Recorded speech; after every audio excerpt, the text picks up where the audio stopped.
La autoridad local señaló que la policía de Maracaibo hasta ahora no ha detectado casos de distribución y consumo de la droga zombie, como también se le conoce.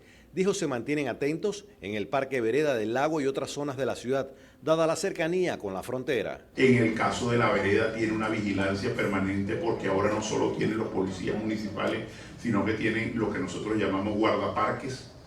Nosotros hicimos una cuadrilla de guardaparques que no son funcionarios policiales, pero que cumplen con las veces de ser vigilantes y garantes del parque con la intención de estar haciendo los recorridos y avisarle a la policía municipal. Nuestros operativos que salen todas las noches de jueves a sábado.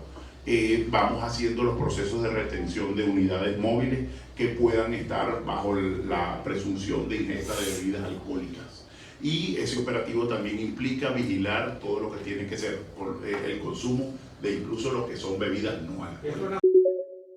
Un encuentro sin precedentes en el Congreso de Estados Unidos para abordar el tema de la inteligencia artificial y la necesidad de una reglamentación de esta tecnología fascinante y al mismo tiempo peligrosa. Así acordaron este miércoles a puerta cerrada senadores y empresarios de la tecnología de Estados Unidos, incluyendo a Elon Musk, dueño de Tesla, Bill Gates, fundador de Microsoft, y Mark Zuckerberg de Facebook.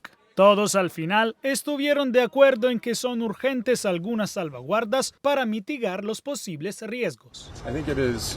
Creo que es importante, por razones similares, tener un regulador al que se pueda considerar como un árbitro para garantizar que las empresas tomen medidas que sean seguras y en interés del público en general. Los senadores elogiaron la celebración del encuentro, pero admitieron la dificultad de crear una legislación sobre la inteligencia artificial. La pregunta fue, ¿cómo hacemos eso sin asfixiar la innovación? Sé que ese es el desafío. Los senadores dijeron que la seguridad del país está garantizada si Estados Unidos está al frente, como en las armas militares o satélites. Algunos ya están listos para presentar proyectos que incluyen el manejo de la inteligencia artificial. Los reguladores a nivel mundial han estado luchando por elaborar reglas que regulen el uso de la IA generativa, que puede crear texto y generar imágenes cuyos orígenes artificiales son prácticamente indetectables, aumentando así la desinformación. El objetivo de Estados Unidos será ahora encontrar una reglamentación para dar una guía al resto del mundo. Desde Washington, Jacopo Luzzi, Voz de América para Telearuba.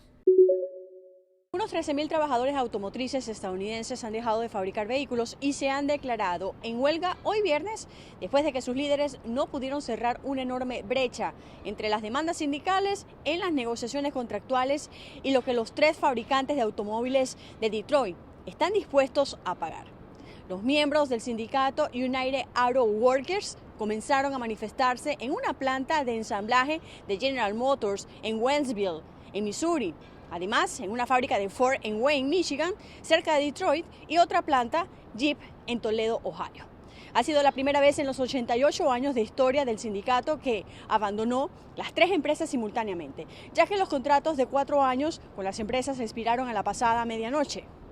Las huelgas probablemente marcarán el futuro del sindicato y de la industria automotriz local en un momento en que los trabajadores estadounidenses están mostrando su poder y las empresas enfrentan una transición histórica de la construcción de automóviles de combustión interna a la fabricación de vehículos eléctricos.